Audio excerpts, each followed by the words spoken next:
Chika, usap-usapan nga ngayon sa social media ang PBB Gen 11 big winner na si Piang Smith, kung saan siya nga ngayon ay nababash dahil nga sa kanyang pag-uugali. Marami na nga pagkakataon kung saan nga nag-viral nga ang kanyang mga videos kung saan ang ilan sa mga kanyang co-star ay medyo nababastos na nga niya kung paano nga ba siya sumagot-sagot at the same time kung paano nga ba niya masapawan ang kanyang mga co-star.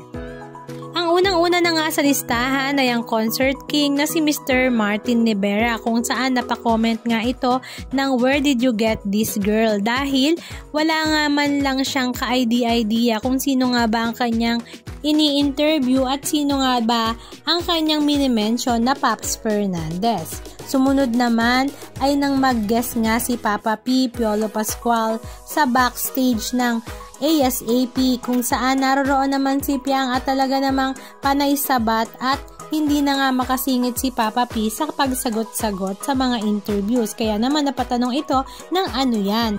At to the rescue naman si Alex sa Ilacad dahil humingi nga siya kaagad ng sorry kay Papa P. Piolo Pascual. Sabi nga nila, dapat daw ay ang gayahin nga ni Piang ay si Alex sa Ilacad na napaka-humble at napaka-marespeto sa tao.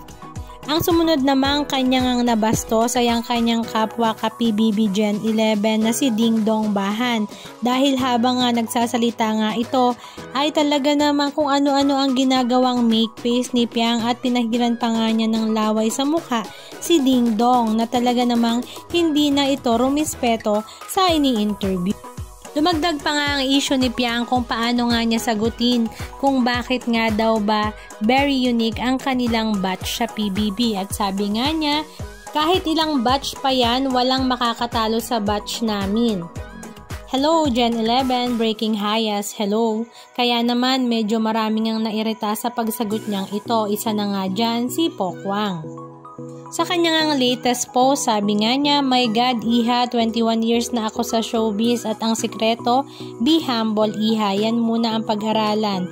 Nakailang PBB season na ang nasaksihan ko pero iilan na lang silang active sa showbiz. So Iha, please wag mo nang magyabang, bad yan." Pero mukhang minasama nga ito ng mga fans ni Piang at agad namang bineltahan si Pokwang, maging ang anak nito na si Malia. Kaya naman usap-usapan nga ngayon ito sa social media na kesyo nakikisawsaw nga daw si Pokwang dahil laos na. Halika at panoorin natin ang ilan sa mga video clips ganap na kanilang ibinahagi. Pwede muna tayo magpahinga sa bashing kahit lang. Sobra na tayo ngayon, Kohana. Sobra na tayo ngayon, Kohana. Ay, God, walang katumpa. Yan, di ba? Ay, dito na sila eh. Ayan, o, sabi tayo.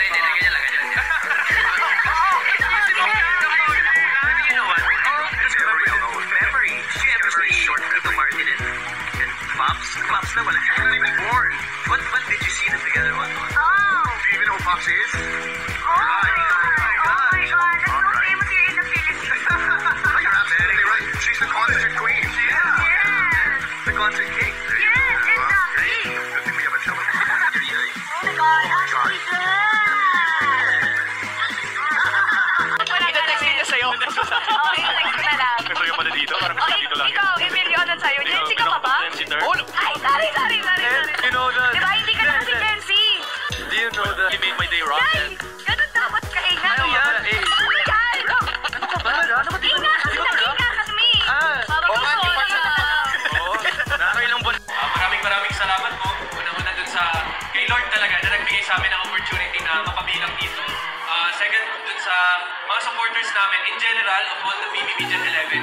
As you all know, alam niyo yung story namin, and kung mapapansin niyo, among all the ships, kami yung pinaka-unique.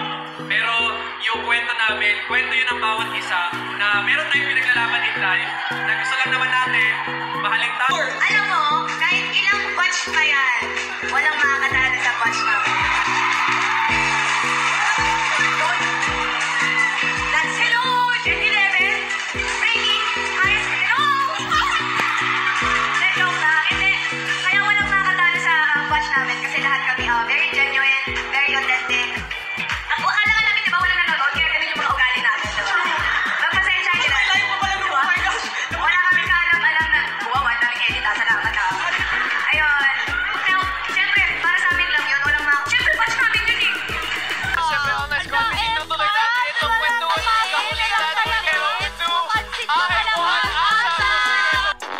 Anong masasabi nyo mga kachika? Just comment down below. And please don't forget to subscribe. Thank you!